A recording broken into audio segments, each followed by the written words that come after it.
Greetings, salutations to Safe to Serve International and first-time viewers. Welcome to this midday power surge, your spiritual oasis on this pilgrim journey. I'm your host, Andrew Henriquez. We have a lot to cover today, so let me get right into it. What I'm going to do right now, I'm going to segue and address what I have slated for you today. And today's lesson is going to be a continuation of what we covered on yesterday. On yesterday, we showed Trump shares AI video envisioning Gaza development with gold statue of president. Watch. Donald Trump has reposted this on Truth Social, showing his AI vision for the future of Gaza. Tunnels coming to set you free, bringing the light for all to see. No more tunnels, no more fear. Trump Gaza is finally here. Trump Gaza shining bright, golden future, a brand new life. Feast and dance, the deal is done. Trump Gaza #1. Trump Gaza shining bright, golden future, a brand new life. Feast and dance, the deal is done. Trump Gaza #1. You know, I'm going to say something that I did not realize until I saw several comments in the comment section and even from the evangelists here at the studio. And that is, if you notice that there was a child with a Trump balloon, of course, in the picture of gold, but it wasn't the full body, the full statue from feet to head of President Trump. It was actually just his head of gold. Take a look. Maybe you also missed it. Here it is. Do you see that? Now, here's the point. When President Trump and his allies go over there and control Gaza and redevelop Gaza, the Gaza Strip, and then he opens up his hotel, Trump Plaza, his hotel, and put that statue in front of it, it's not going to be just a head or a bust. No, it's a full body of himself. So why would in the video, the AI video, a sample of what is to come, you only see the head of gold? As if God is showing us that this could very well be the administration in the next 4 years that is going to repeat what ancient Babylon did in Daniel chapter 3. Because remember, in Daniel 2, God showed Nebuchadnezzar, and Daniel showed Nebuchadnezzar that Babylon represented the head of gold. But what did Nebuchadnezzar do in Daniel 3 in defiance of God? He did not erect an image only with a head of gold, but the whole body of gold. Take a look at this. This is what he wants to actually install in Gaza. So why just the head of gold in the balloon? Are you telling me the material that was used to make a head of gold in a balloon, the same material could not have been used to make a full image? Is God speaking to us? Are we listening?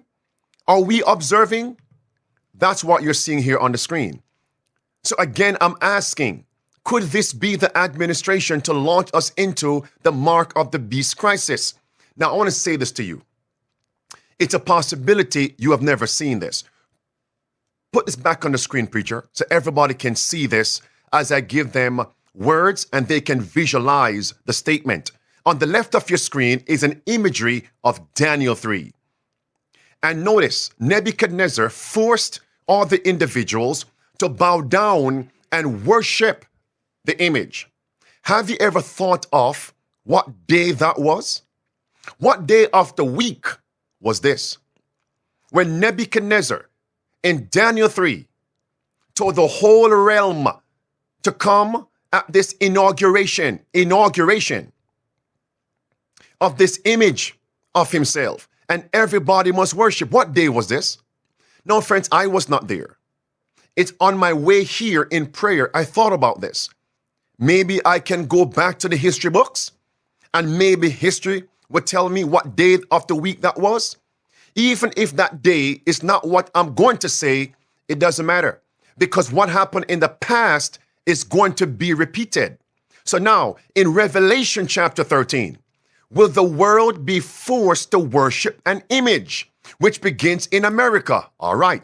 What day will the image of the beast in America tell Americans, and by extension the world, to worship on? What day? It is Sunday, brothers and sisters. So could it be in Daniel 3, it was also Sunday? Think about that, brothers and sisters. So now, this has been trending all over social media. At this point, I'm going to transition. So now, as we see the president appearing to be the man with his administration to unite church and state, which is the image of popery, the image of the beast, and force people to worship on Sunday by law, the mark of the beast. Here we have the vice president, J.D. Vance, publicly making statements, watch this, that the church can influence the state, his administration, for the common good, and by extension, enact Sunday worship, Sunday laws. That represents the image of the beast. My friends, 2 days, yesterday and today. Watch this. Wake up, friends. Wake up. Wake up. It says here, when the leading churches of America, the U.S., uniting upon such points of doctrine as are held by them in common, shall influence the state, church influencing the state, to enforce their decrees, sustain their institutions, then Protestant America will have formed an image, all right, of the Roman hierarchy. And then will come prosecution and the surety of persecution. Headline. This is February 25th, the headline. But J.D. Vance spoke today, February 28th. This is current news. Watch this. J.D. Vance to speak at annual National Catholic Prayer Breakfast. Vice President J.D. Vance will speak at the 20th National Catholic Prayer Breakfast held on Friday, February 28th. Quote, I'm honored to be able to address the 20th Annual National Catholic Prayer Breakfast and represent the Trump administration's support for people of faith across the U.S., Vance said. Thanks to their faithful prayers, President Trump's leadership has restored the hopes and dreams of the American people, and our great nation is on the path to peace and prosperity once more. Beloved, he and others may have their version of what peace and prosperity mean. But when I see that phrase, I have to remember 1 Thessalonians chapter 5, verse 3 and verse 4. For when they shall say peace and safety, then sudden destruction cometh upon them as travail upon a woman with child, and they shall not escape. And verse 1 and verse 2, the context is second coming. Now, any president, any vice president can say, listen, we are on the path to peace and prosperity, peace and safety. See, nothing is wrong with that phrase. It's when that phrase is placed in the context that church can influence the state for the common good and to enforce Sunday laws. That's when the phrase has more meaning. All right. We don't need to use hyperbole for the messages to be potent. Just simply explain it based on inspiration. Watch this. Here is J.D. Vance. The clergy are important. Preacher, one more time. Let's go. The clergy are important spiritual leaders. You'll sometimes hear people say, well, we'll let, the clergy talk about matters of the church, but we can ignore them when it comes to matters of public policy. I think that's the wrong way to look at it. That's certainly not the right way to look at it for me. Mercy. Do you see it, friends?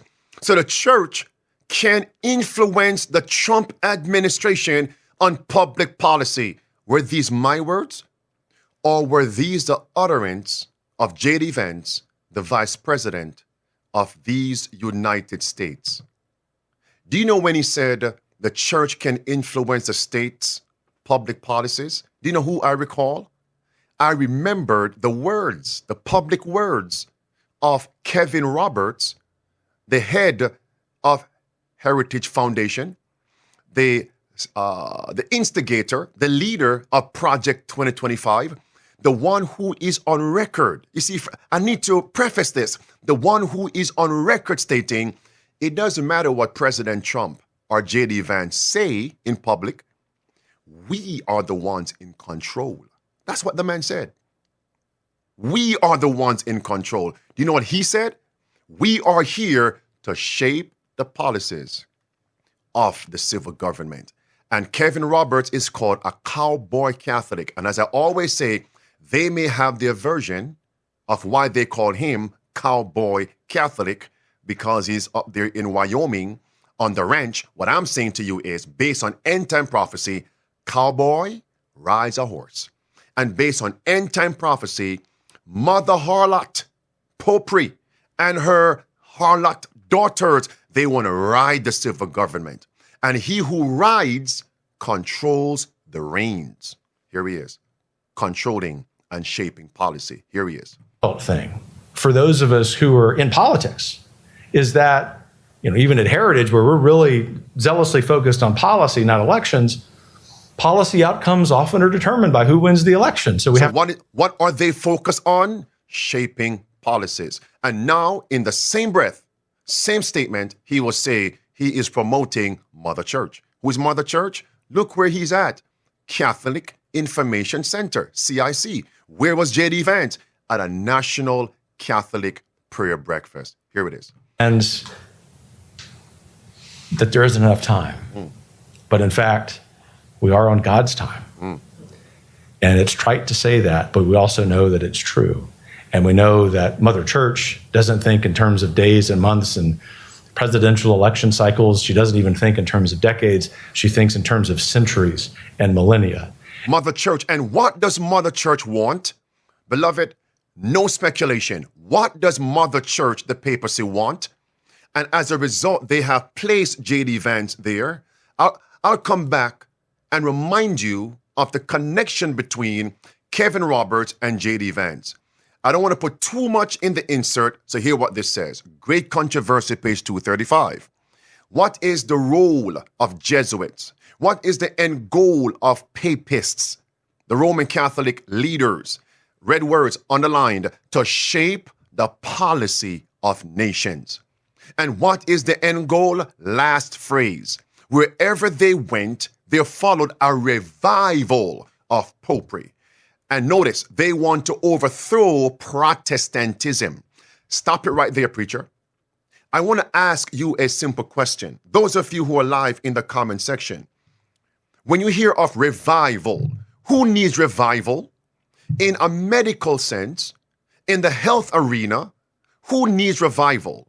Who do we revive?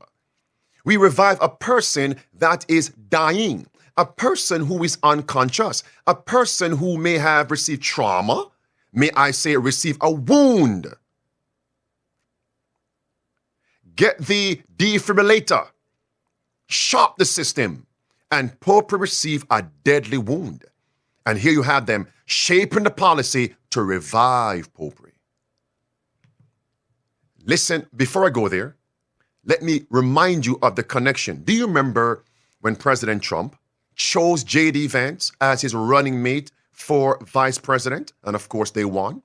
Do you know when the news was brought to Kevin Roberts, and this could have been staged, but someone came and whispered in his ear, and then he went back to the camera. He was in a meeting publicly on camera, and he said, yes, we have gotten our person. J.D. Vance has been our man. And then he said there were others in consideration, and any one of them would have done our bidding. But we really wanted J.D. Vance to be the running mate, to be the vice president. There's a connection there. And later on, I'm going to play video clips from both men confirming what I just said. We don't conjecture here. Facts and present truth. Let's get back here. So we have Vice President J.D. Vance, who is saying the church can influence the public policy of the Trump administration. Let's compare his words, J.D. Vance, VP, with former President John Fitzgerald Kennedy. Hear what he said. He said, when the church dictates, influences the state on public policy, that is a union of church and state. And the union of church and state and the state enforcing the policies of the church is the image of the beast. Watch this. I believe in an America where the separation of church and state is absolute, where no Catholic prelate would tell the president, even if he's Catholic, how to act. Mercy.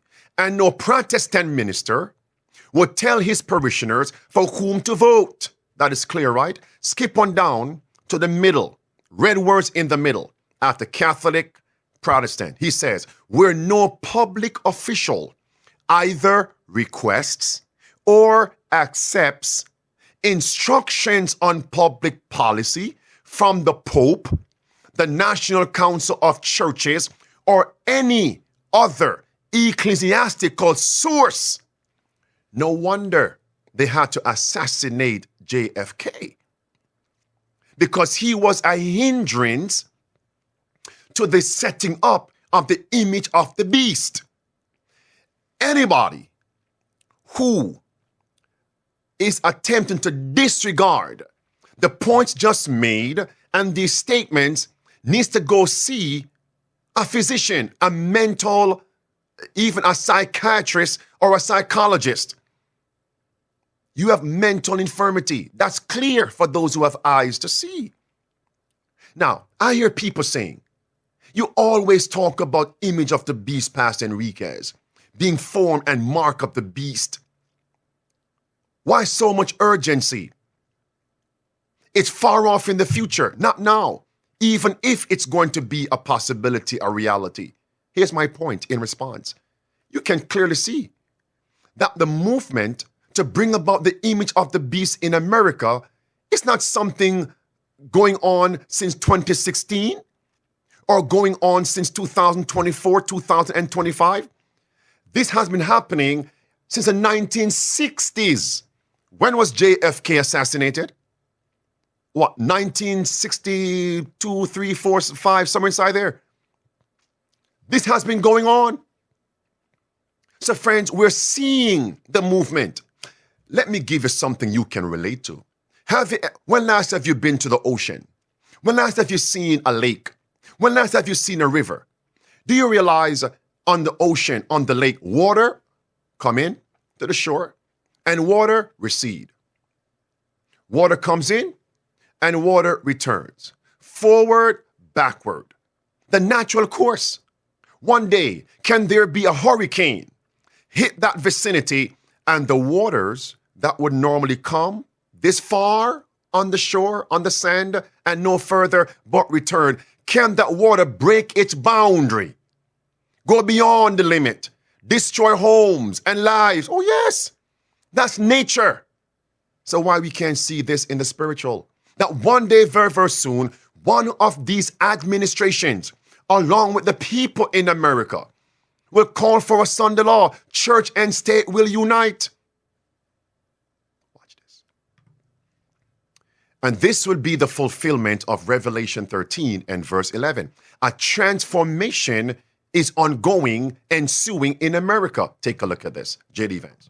Catholicism, Christianity at its root, I think teaches our public officials to care about the deep things, the important things, the protection of the unborn, the flourishing of our children, and the health and the sanctity of our marriages. And yes, we care about prosperity, but we care about prosperity so that we can promote the common good of every citizen in the United States of America. While again, I will never be perfect, I will always try to remind myself that the goal of our public policy is to promote the common good, and I will fight for that every single day that I am a public official. Friends, he said two things there I want to focus on. One, he mentioned that this administration wants to promote the sanctity of life. Yeah, the unborn, stand for them. And of course, the sanctity of marriage between one male and one female. Now, who would be against that? Which Christian, which Bible-believing Christian would be against that? Not me. Because based on the Bible, that's what we should promote. And secondly, based on the Bible, the civil government does have jurisdiction over the commandments that are on the second table of the Decalogue, which address thou shalt not, thou shalt not kill. Number 2, honor thy father and thy mother. One male, and one female. So we agree with J.D. Vance there. We agree with Trump there.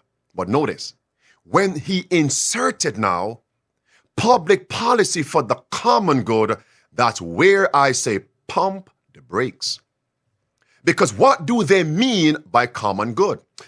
Let me give you what is obvious, and then I'm going to share with you a relatable experience. So this point can stand out boldly and emphatically.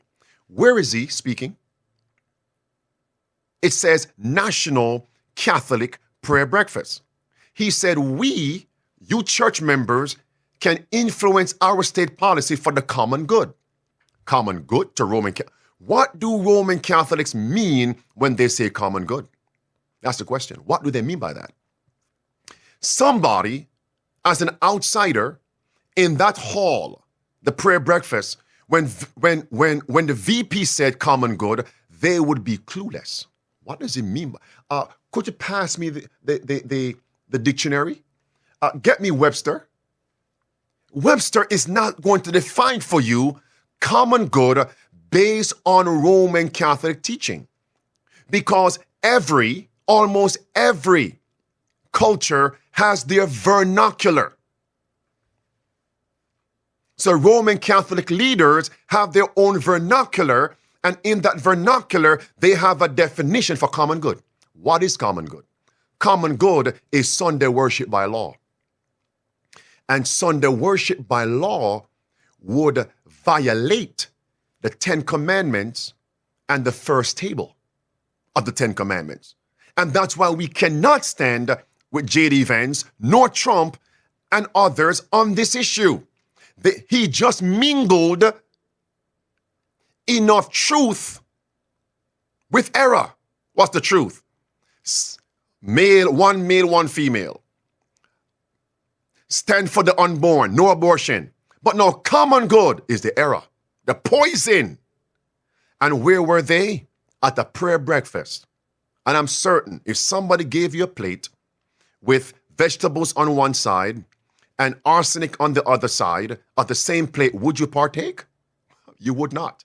And here's what you can understand. If I brought you all to Jamaica, some of you who are not Jamaicans know nothing about the culture of Jamaica.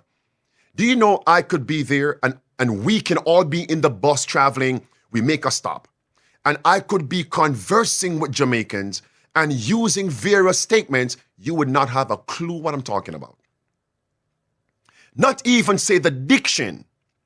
No, not even the accent I'm talking about, but the word choices, the phrases.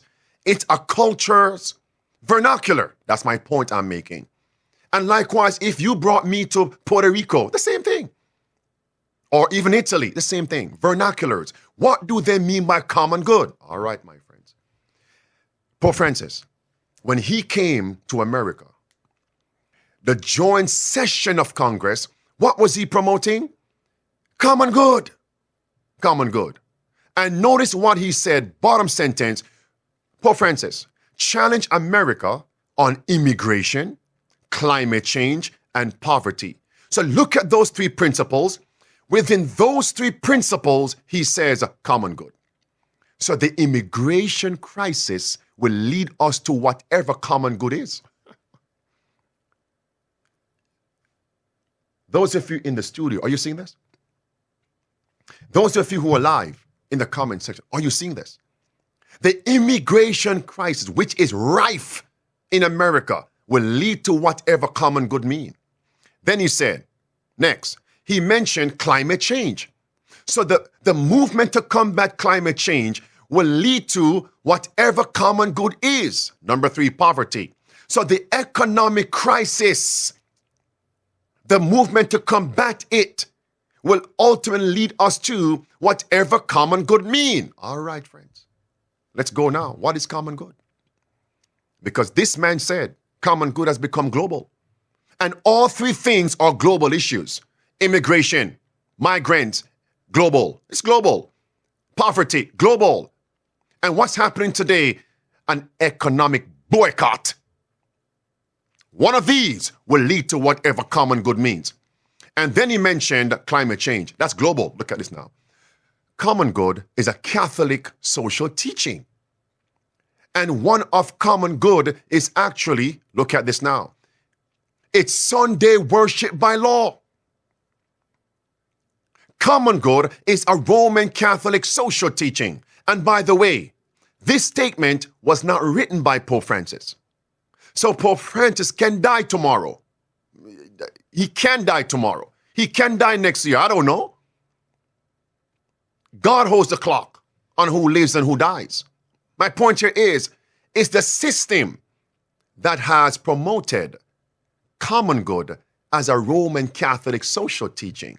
So when J.D. Vance said, the church can influence us to promote common good is Sunday worship by law.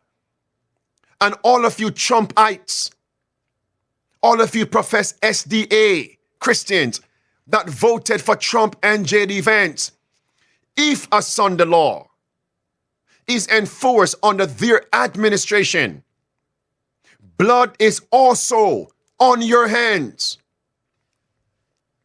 It's just as when Christ said on that Friday, what's today, Friday, to Pilate, when he said to Christ, do you not know I could release you? What did Christ say? You have no power to do that. It's my Father who has all the power. And then Christ said to Pilate, the group, the people who delivered me unto you have the greater guilt, greater comparison, which means Pilate was also guilty. Greater guilt. That's it. So while Trump and Vance and Kevin Roberts and others may have the greater guilt if they enforce the mark of the beast, those who voted for them, blood is on your hands. And that's what Inspiration says. When you vote for these politicians, you are guilty of the sins, the crimes they commit while in office. Look at these words. Not my words. J.D. Vance's words. Red words in quote. In quote. Don't argue with me. If you think it's wrong, take it up with National Catholic Register. Red words. My views on public policy and what the optimal state should look like are pretty aligned with Catholic social teaching. That's what you voted for. Now, let me qualify. Am I saying that they aren't promoting some things which are good? Of course. I just enumerated a few of them. But you cannot stand with them because they are promoting that which would destroy the U.S. Constitution, destroy the First Amendment, even while they're saying we stand for freedom. It's a deception. You don't know Satan, or do you? Or do you? Deception. And that's what Great Controversy, page 587 says. They may promote reforms which the people need, principles which are in harmony with the Bible. But while there is with these principles that will lead us away from God into false worship, God's servants cannot unite with them. Nothing can justify them in setting aside the commandments of God for the precepts of men. A direct quote, Great Controversy, page 587. This is J.D. Vance at another Catholic session. That's him in the pulpit. Look what was said there about common good and Catholic social teaching and Sunday worship, Sunday laws. Clip 1 of 2. The public ordination to God is something that has suffered badly in recent decades, but it is easily restored. And I would say it is enacted and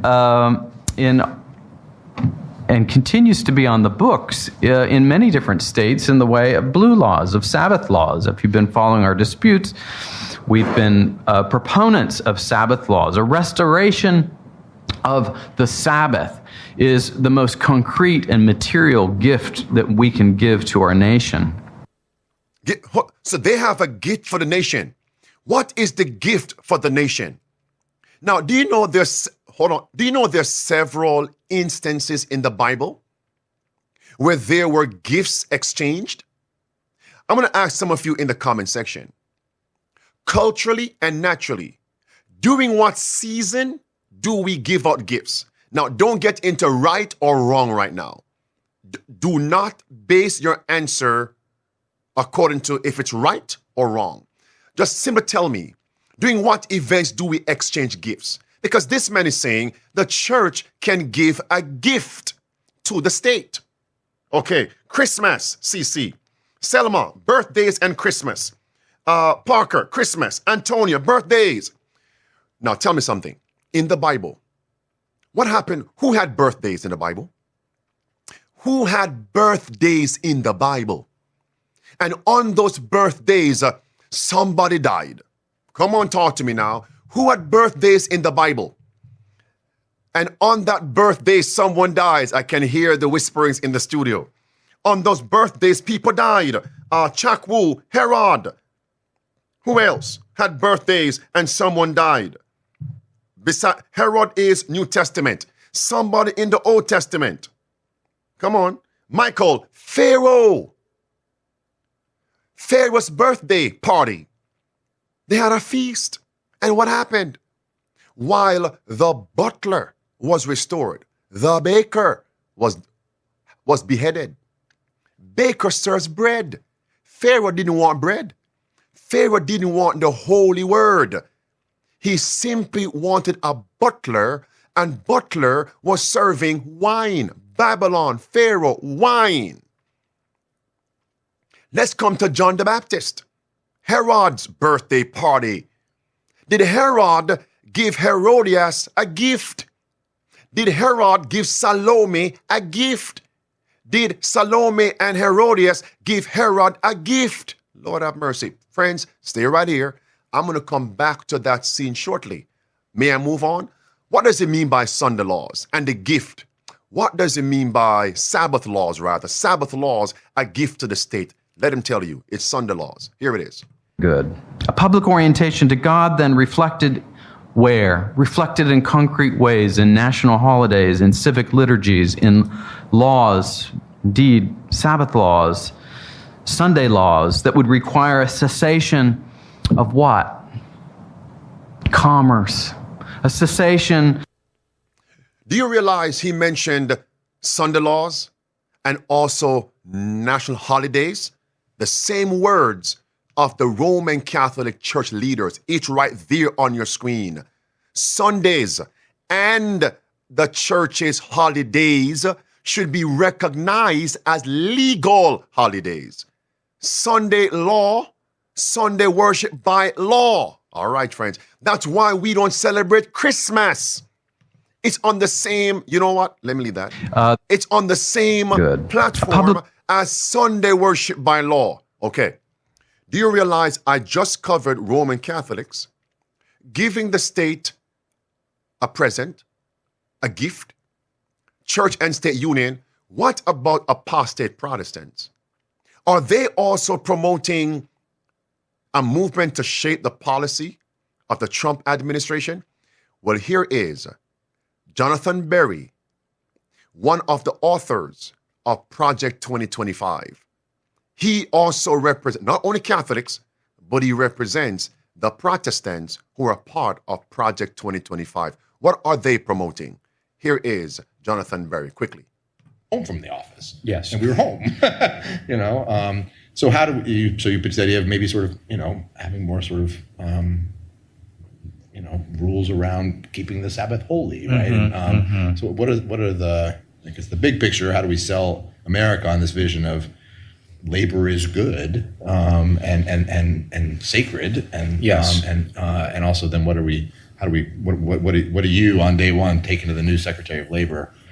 Something I really encourage. I don't see a big. It's harder to see a big federal role for this. I think this is more a question of state and local law. Is reinvigorating where possible Sabbath rest laws. To be very specific, like it used to be. This was basically the norm. As best I've looked into this some. I'm working on some research on this. Literally dating back to Constantine and his recognition of Christianity in the Roman Empire, that you've had a pretty consistent tradition in Western civilization of taking Sunday off from commerce and having a time not only for, it's not merely from rest in the sense of abstinence from work, but it's rest for. It's rest for time with God, time worshiping God. It's rest for time with community, and even before, in between, is time with family. Beloved, today is Friday. Those of you in the comment section, I'm going to ask you for a particular word that's found in the fourth commandment of Exodus 20, verse 8 through verse 11. To give you a hint of the word I want you to put in the comment section, allow me to say this. Watch this. Many times I played this clip. Some folks may ask, why do you keep repeating that? We got the point. Did you? Do you realize the question from the host, the interviewer, to Jonathan Berry was this: what would you say, how would you influence the Secretary of Labor? Do you know that the Labor Secretary is one of 15 cabinet members in the Trump administration? The Secretary of, what would you say? How would you influence the Secretary of Labor? And he said, Sunday laws. May I ask you a question? What word is in the fourth commandment? Talk to me now. Exodus 20. What word? Crabtree. 6 days shalt thou labor. Thank you, Crabtree. 6 days shalt thou labor, do all thy work, but the seventh day, the Sabbath of the Lord thy God. Can you not see what's coming? I won't play his second clip. I don't think. Let me move on. Let's get back to J.D. Vance. The one thing that I will promise you is that you're always going to have an open door with me and with the president. I think that you've already seen that. And if you haven't, please come and bring your concerns. And some of you have already brought many concerns to me over the last 30 days, but also your attaboys, because I think that part of being a good presidential administration for people of faith all over the United States, part of it is listening to people of faith when they have concerns. And I think that it's important, and I'll make this commitment to you in front of God and in front of all those television cameras back there, that we will always listen to people of faith and people of conscience in the United States of America. You have an open door to the Trump administration. Now, I must qualify some things because I know some people are always cynical to the statements that I make. Current events fulfilling end-time prophecy. J.D. Vance just said to the church, you'll always have an open door to the Trump administration. We will listen to you. Stop. Number one, we just heard from JFK. We should not, as civil leaders, request or accept instructions for public policy from the Pope or the National Council of Churches or any ecclesiastical authority, because to do so would be a violation of the separation of church and state, period. Number two, let me qualify. On the other hand, on the surface, nothing is wrong, some people would say, if church leaders want to speak with their president. want to speak with their vice president. Nothing is wrong with that, some folks are going to say. Granted, period. Number 3, if it was allowed for church leaders to influence the state to promote any policy that is found on the second table of the Decalogue, I would say go at it with some limitations. But we know that's not what they're saying only. What he's saying is the church can influence the state on all of the principles of the 10 Commandments, even the one that addresses worship. Why we can't see that? Lastly, before I move on, this next statement I'm going to say, I'm going to come back to it later on. This lesson has so many levels and layers. Do you realize J.D. Vance just said, I'm going to make a promise. Hold on, because maybe you missed it. And when I replay the clip, I want those of you who are live in the comment section, tell me who you recall as a church leader or state leader, church and state. Tell me who in the Bible you remember making promises to each other. And as a result of that promise, God's servant or servants were persecuted and even killed. Let me replay this. I'll come to the comment section shortly. Watch this. The one thing that I will promise you is that you're always going to have an open door with me and with the president. I think that you've already seen that. And if you haven't, please come and bring your concerns. And some of you have already brought many concerns to me over the last 30 days. But also... Stop. So now, who comes to your mind? Antoinette, Herod. Who else comes to your mind? S-I-R Inc. Herod. Let me read that for you. It's Matthew 14 and verse 7. Whereupon Herod promised with an oath to give her, Salome, the daughter of Herodias, the mother, to give Salome, apostate Protestants, application, to give Herodias, popery, the papacy, application, whereupon Herod promised with an oath to give her whatsoever she would ask. Let's put that aside for now. Okay, I'll come back to that. It appears this Trump administration will be the administration to enforce Sunday worship by law within the next 4 years. This administration appears to be the one to completely unite church and state. And friends, you might say, but Pastor, it's the people that will cry for the Sunday law. Wake up. That is true. Then who voted for Trump? Who voted for Trump? He not only won the electoral college, the man also won the popular vote. He received a mandate. That's it. From the people. In other words, he can do no wrong. Okay. Let me come back to John shortly. For the past few moments, I've been focusing on popery, shaping the policy of the Trump administration. What about apostate Protestants? Can we find Salome in the time of Herod, John the Baptist, and Herodias? Can we find Salome? Watch this. Christian nationalists plot to seize the institutions of the federal government.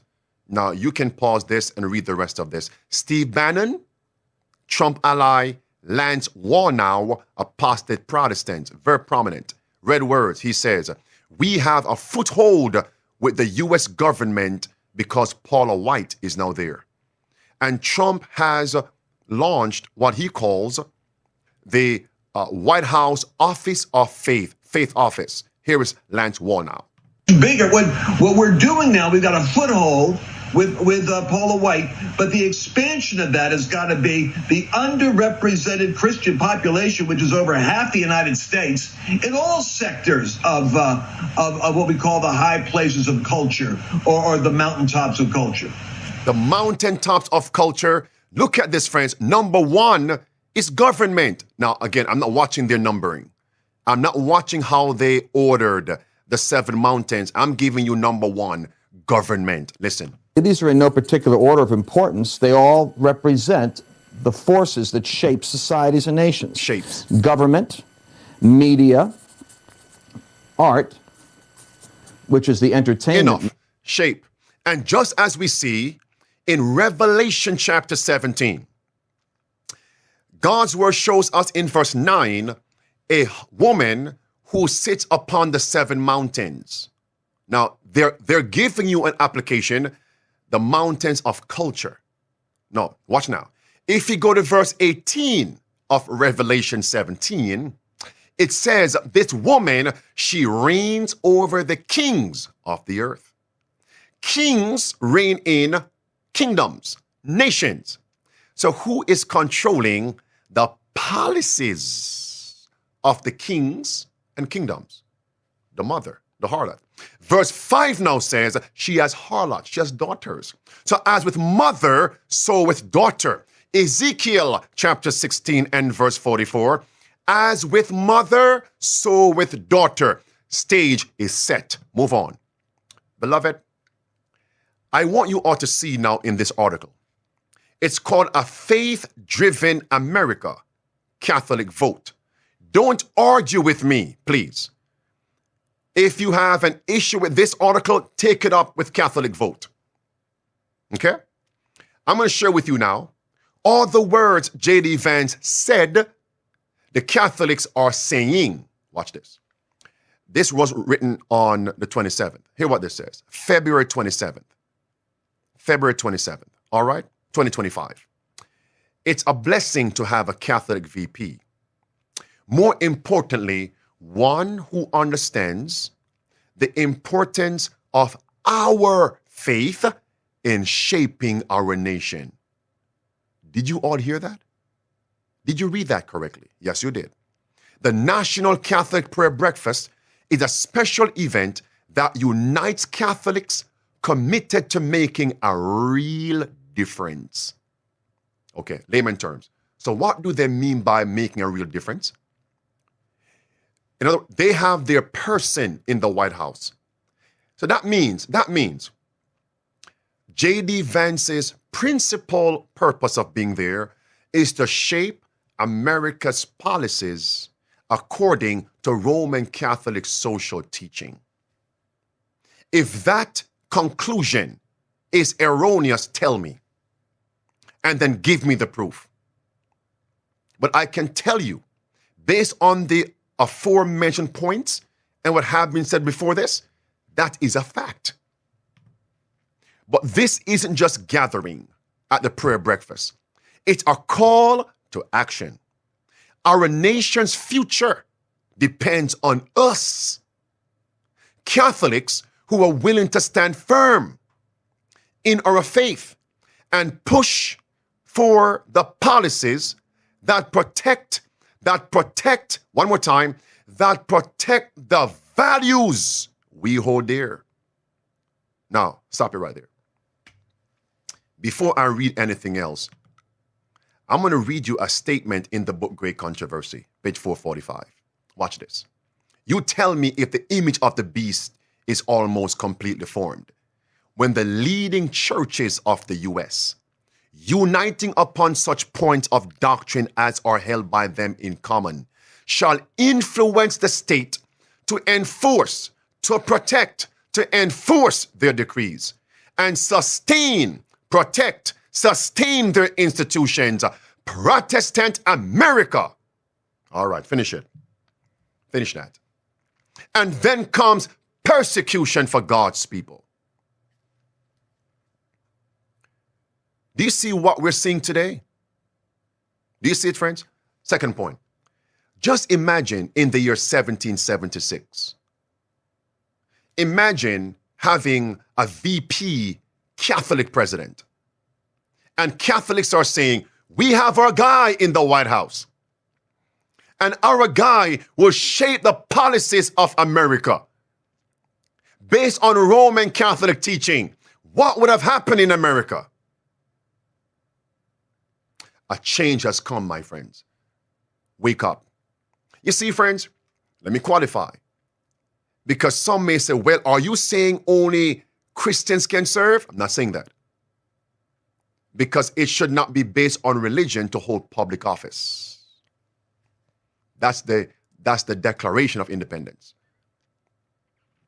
That's the U.S. Constitution. All right?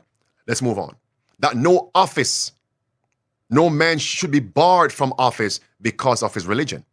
But the point here is, he wants to force you to worship. That's where it's a problem. Now listen how urgently these people are moving. So I close on the red words. Let's move on. These are Catholics speaking. We stand at a pivotal moment in the world history with an unprecedented opportunity to bring great Catholic political tradition to bear. Lord have mercy. Make America great again. How so?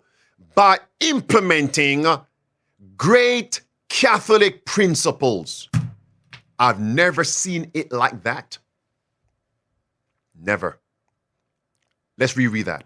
We stand at a pivotal moment in the world history with an unprecedented opportunity to bring the great Catholic political tradition to bear. No one in current politics understands this like J.D. Vance, the vice president. That's what they mean by make America great again. Roman Catholic tradition. Why would they say tradition? Because Sunday worship is not biblical. It's based on tradition. Constantine the Great, Sunday worship in the year 321 AD. And even if it was biblical, the state shouldn't force you to worship. Next, as Catholics, we have a responsibility to engage in the public square and ensure that faith remains at the heart of America's journey forward. This is our chance to shape the future, to shape the future of America. Beloved, how does America speak? Because America will speak. And Christ says in Matthew 12, for out of the abundance of the heart, the mouth speaks. And America will speak as a dragon and force you to worship on Sunday. Revelation 13, verse 11 and verse 12. And now these Catholics at the prayer breakfast are saying, J.D. Vance understands this. We want the great Catholic tradition to be at the heart of America's policies. Make America great again. Revelation 17 and verse number 5. Mystery, Babylon the Great. Babylon the Great, the mother of harlots. And when ancient Babylon said, is this not great Babylon, which I have built, Nebuchadnezzar, the next few moments, Nebuchadnezzar fell. Could it be the next 4 years we'll see the revival of popery and the complete fall of Babylon? Urgency, my friends. Where is the urgency in our messages? And that's why Inspiration says we have sleeping preachers preaching to a sleeping church. Let's read on. Now is a time for Catholics to step up and make our voices heard. Together, we can shape America's future. Shape again. This is our moment. It's our moment. Join us in this fight for a stronger, more faith-driven nation. Faith-driven nation. This is our moment. Beloved, that's why I always say, could this be the last 4 years? And within these 4 years, we will see the mark of the beast. Could it be? Have you ever heard the slogan, never let a good crisis go to waste? Is there an application for this current event? This is our moment. This is our moment. And that's what inspiration says, that their objective is to shape the policy of nations, destroy Protestantism, and revive popery. And then we're going to see church and state fully united, and then will come the Sunday law. Here's J.D. Vance about conservatives ruling in the White House. And he is going to be, well, let him tell you what he's going to be. I think the thing that we have to take away from the last 10 years is that we really need to be really ruthless when it comes to the exercise of power. That's draconian, ruthless. You know, you actually just, I think, go down American institutions and make it possible for conservatives to actually govern and succeed in these institutions in a way where they're currently cut out. That's basically my strategy, is like deinstitutionalize the left. And when he said conservatives, who is he talking about? And I want to thank especially Kevin Roberts and all of the Heritage Foundation for 50 years of incredible work on conservative policy. You know, the old famous... So they're telling you, my friends, and that's why I say Babylon is fallen when you see rhetoric, statements saying we want to make America great again with great Catholic social teaching, with great Catholic tradition. And what does Babylon mean? I always say, my friend, Babylon, Babel. Babylon means confusion. But the leaders of Babylon are not confused. The people may be confused, but Babylon leaders are not confused. They know exactly what they're doing. Babylon means tyranny. And they are going to revive tyranny, just as inspiration says in volume 5, page 711, they will revive tyranny. And also great controversy, page 564, they will revive tyranny. Will tyranny be ultimately revived in the next 4 years? Abraham Lincoln said, watch out for these Jesuits. Watch out for these Jesuits. They are against our schools, institutions, our most sacred rights, and our dearly bought liberties. Jesuits never forget. And if the American people could learn what I know of the fierce hatred of the priests of Rome, they would drive them away tomorrow from among us, or they would shoot them as traitors. Listen. When the founders talked about separation of church and state, they had a historical context that we really lack. Reverend Eddie Hyatt, author of Pilgrims and Patriots. Church and state was merged together, and the church used the power of the state to enforce its doctrines and practices. He says certain governments used deadly force against dissenters who wanted to worship in their own way. Those people were persecuted, burned at the stake. Some had their tongues cut out. The founders did not want that kind of Christianity. Beloved, did you see those pictures in this video clip? I believe the stage is set now for me to transition and address John the Baptist. Very, very important here. This was a prayer breakfast. And I want you all, if you're busy, you have to go somewhere, it's understandable. But right now, this is important. Let's take a look at Matthew chapter 14. In verse number 4, do you know what John the Baptist said to Herod? He said, it is not lawful for you, Herod, to commit adultery with your brother's wife. Unlawful. Unlawful. So this represents Herod, state power, King Herod, King Trump, King Herod, King Trump, you got it? King Herod. Herodias, woman, apostate church, unlawful. In the application, we have the Constitution. When church and state unite, it is unlawful. It is unlawful, unlawful. Does that make sense? And look carefully now at verse 5, because I'm going to make a startling application. Verse 5, And when he, Herod, would have put John to death, he feared the multitude because they all counted him as a prophet. Now, don't forget this. Herod determined to kill John. Because later on, I'm going to give you another perspective dealing with Herodias. Some of you may have missed that. In verse number 7 now, Herod made an oath and promise to Salome and Herodias, whatever you want, I will give it you, even half of my kingdom. That means church and state would be reigning. May I ask a question? Since Herod was king, if he were to give Herodias or even Salome half the kingdom, what title would Salome have? What title would Herodias have? Those of you who are live in the chat. David, in the chat, you put quid pro quo. That's what it is. Quid pro quo. You scratch my back, I'll scratch yours.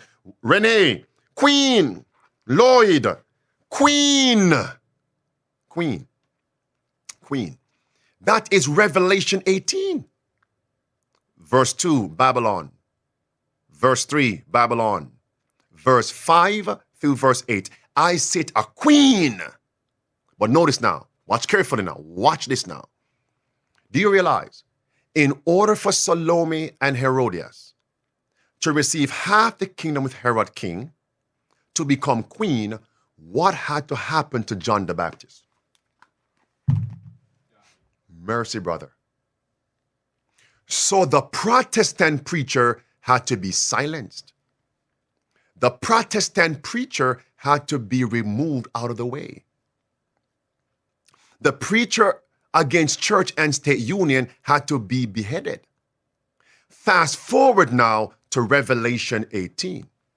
So when Mr. Babylon say, I sit a queen, I'm no longer a widow, I will see no sorrow. What is happening in the context? Based on Matthew 14, the template, the persecution of God's modern day John the Baptist. Do you see it, friends? Do you see it? If you saw that, put in the chat and nail it in a sure place. Preach, Pastor. Yes, it's not me. It's God's inspiration. I'm simply the mouthpiece. It's coming. And here's a point I'm going to make now.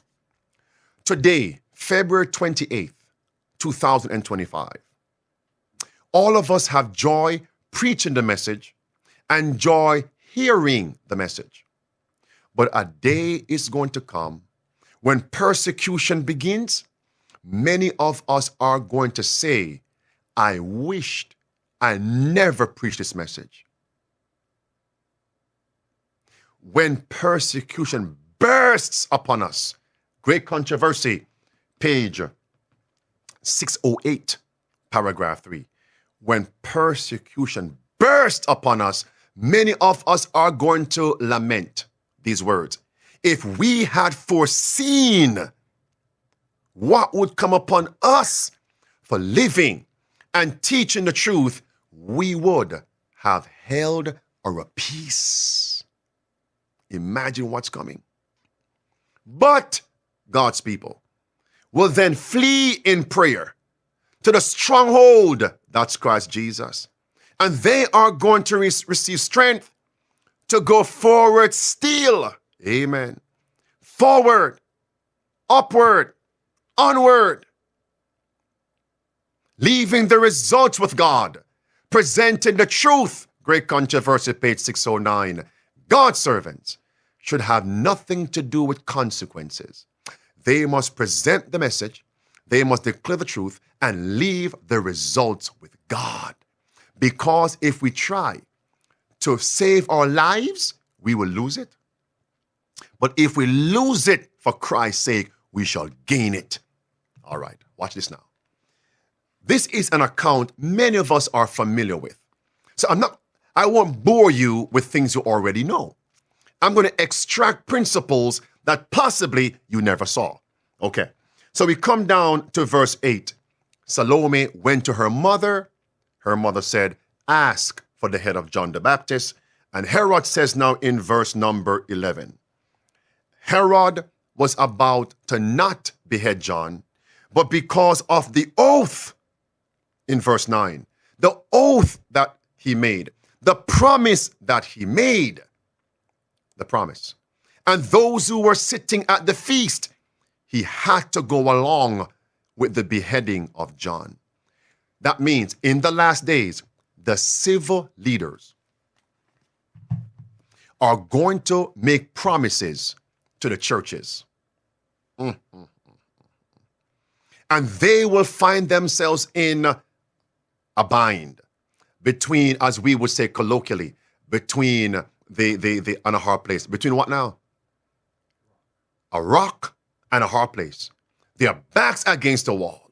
And they will have to fulfill the promise, the oath they made to modern day Herodias, popery, Jesuits, the modern day Salome, apostate, Protestant churches. And that's how God's people, like John, are going to be beheaded. Now, here is another scene. Let's go to Mark, shall we? Mark chapter 6. I want you all to see this now. Do you remember we just saw what Herod said? That he was going to kill John? Look at Mark 6 now. Verse 18. For John had said unto Herod, it is not lawful for thee to have your brother's wife. Verse 19, watch now. Then Herodias had a quarrel against John and would have killed him, but she could not. Watch now. Didn't say she would not, could not. Didn't say she did not, because she did. But she could not. Watch this. Two things. So Herod wanted to kill John, and Herodias wanted to kill John. Stop it right there. Stop it. Stop it. Because some folks believe that the civil leaders have no accountability, have no culpability, that they will not be implicated in the crimes against God's people, and they simply want to blame the churches only behind the civil administration. That's not what the Bible teaches. The civil power said, I want to kill John. And the apostate church power said, I want to kill John. Both Matthew and Mark must be combined to give you the big picture. Second point, she had a quarrel with John. That means the Roman Catholic Church and apostate Protestant churches will have a quarrel with faithful Seventh-day Adventist preachers. Are you ready for the quarrel? Mercy. Are you ready for the showdown? How dare you preach against us? How dare you preach it's unlawful for church and state to unite? You must be silenced. How dare a quarrel? Third point. Then it says now, she could not. Watch this now. How many of you realize this? Herodias could not kill John, but she wanted to kill John. So who did Herodias use? Mercy. You are going to see something today. Herodias worked through Salome and worked through the state. Herodias could not, but she worked through the Salome, the daughter, and the state to kill John. Let us flip it. The Jewish leader said, we have a law and we can't kill him, Jesus.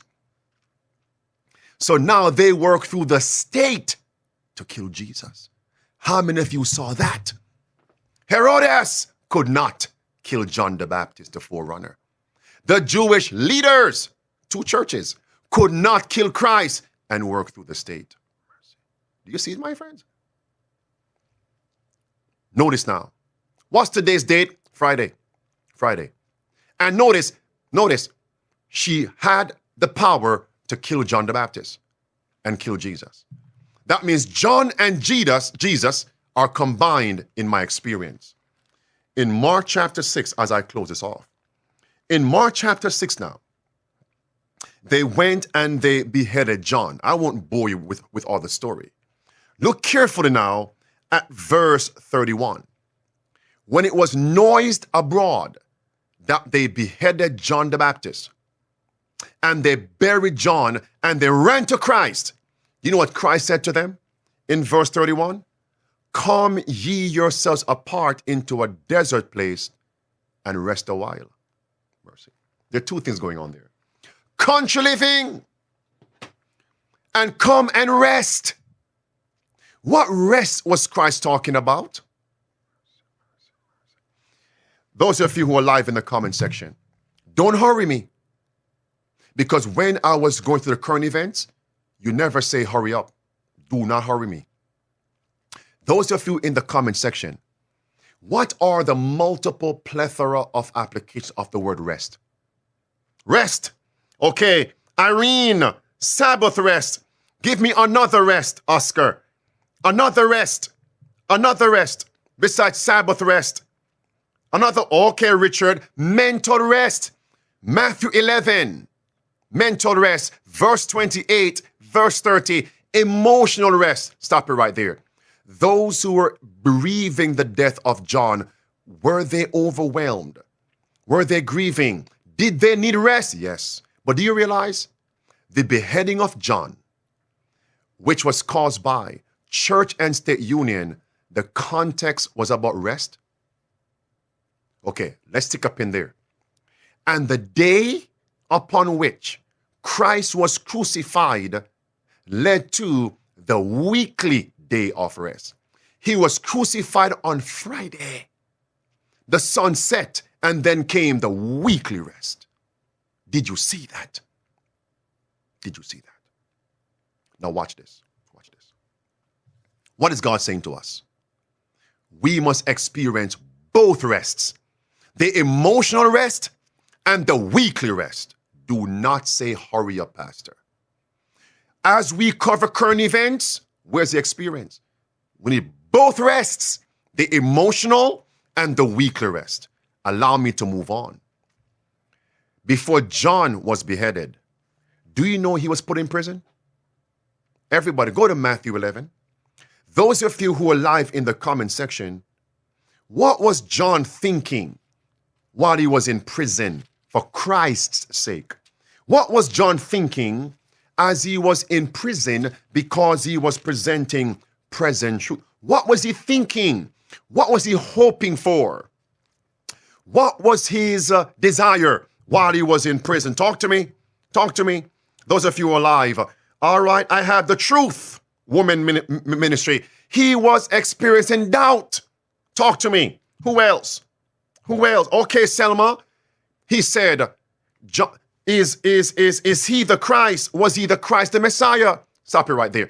Matthew 11, verse 1 through verse 6. John sent his followers to Christ. Why have you not delivered me? Have I not lived your truth? Did I not preach your word? And now I'm suffering and you have not yet delivered me? Lord have mercy. In other words, John the Baptist felt forsaken. Everybody put that down. Forsaken. What is my title? What is my title? Feeling forsaken on Friday. Feeling, F. Forsaken, F. On Friday, F. What part of speech is that in grammar? When all the words, most words, begin with the same letter. Did John feel forsaken? Yes. So how are we going to feel? As we're living the truth, as we are presenting present truth, as we are evangelizing, as we are attempting to implement the 5 keys of survival, how are we going to feel? We shall feel forsaken. Forsaken. Now, let's stop it right there. I'll come back to that. Okay, let's come to Christ. Because you're wondering, Pastor, was John in prison on Friday? I don't know. How long was he there? I don't know. Was he there for a week? If so, he must have passed a Friday. I don't know. But here it is. What day was it when Christ was crucified? And Christ said on Calvary's cross, my God, why hast thou forsaken me? Friday. Feeling forsaken on Friday. Did Christ not declare his Father? Did Christ not live the truth? Did Christ not evangelize? Did Christ not heal? Did Christ not come to reveal the Father? Yes. And yet, Christ felt forsaken on Friday. What's today? Friday. How are we going to feel, many of us, forsaken? Forsaken. Let's come back to John. Let's come back to John the Baptist. Let's see now what Christ said to him. Whatever Christ said to John was to take him out of that emotional rut, to take him out of that dark emotional place, to take him out of that cave of despair that Elijah was in. I'll come to him shortly. And to give him hope. How many of you want hope today? Listen to this. Christ now said to John's disciples, go tell John what you have seen, what you have heard. The blind can now see. The deaf can now hear. The lame can now walk. The dumb can now speak. And tell John this, blessed is he whosoever shall not be offended in me. Go tell John the gospel is being preached to the poor. Imagine when they went to John. I said, John, the Messiah said, we must tell you this. What do you think John thought? Wait a minute. Since he, Jesus, can do all these things, and he has not yet delivered me, it means it's providence. That's it. And with that, John believed. Yes, he's the Messiah. I must now pray, Father, I want deliverance, but not my will, but thy will be done.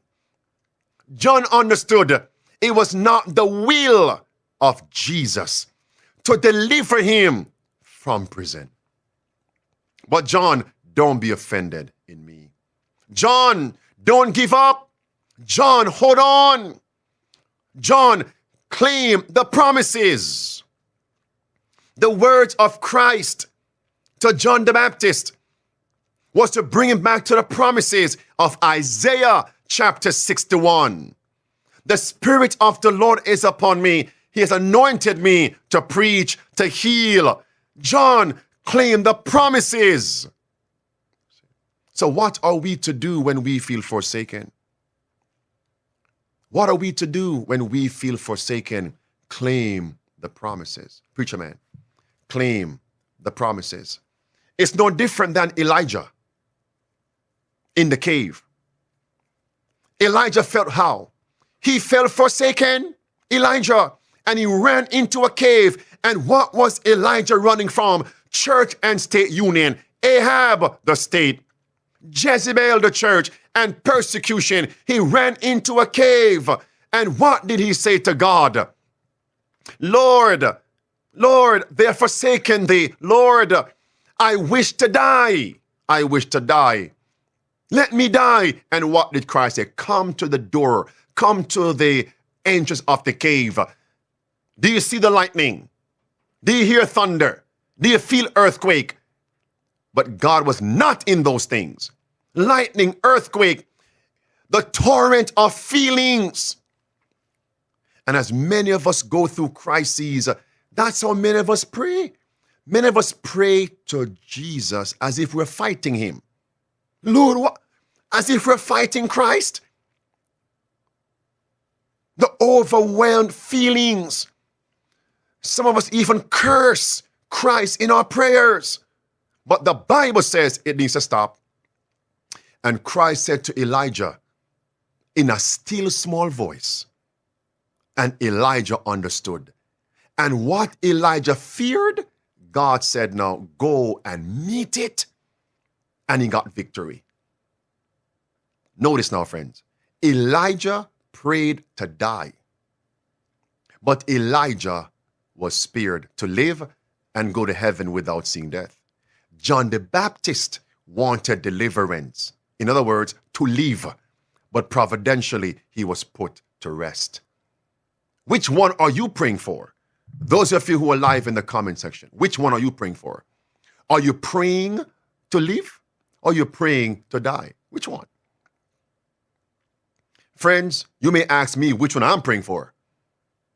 Let me tell you what I'm praying. Lord, not my will, but thy will be done. Let's come now to Jesus. When he said, my God, why hast thou forsaken me? Do you know what he said next? My Lord, my God, into your hands I commend my spirit. He rests assured in the hands of his Father, knowing the Father knew best. That's it, friends. That's the word for you today. Feeling forsaken on Friday. Get back to the promises. Experience rest. In closing, do you know how many people, they actually go to church on the weekly day of rest, the Sabbath, and they don't experience emotional rest? They don't experience mental rest? Well, today that needs to stop. Come ye, rest a while. And he brought them into the desert. Come for rest. Let's pray. Father in heaven, we're thankful today for your many blessings and what we have covered. Thank you all for what you have done for us. Those who were live with us, those in the comment section, those who called in, I pray that these words will find deep root in our hearts, that the words will bear fruit to your glory. May we not just speak about preparation, but be in the business of being prepared and remaining prepared. No backsliding.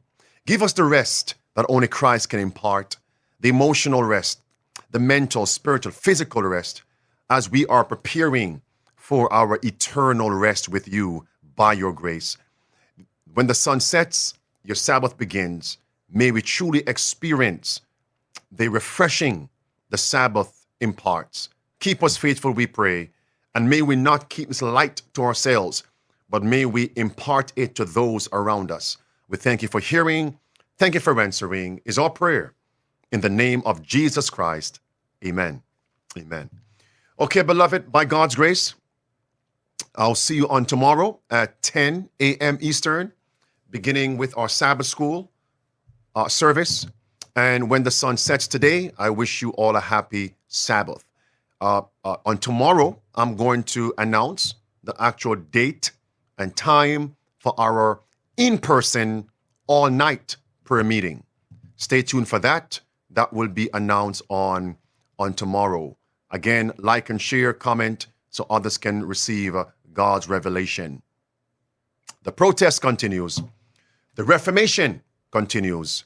Get ready, remain ready, get others ready. Maranatha.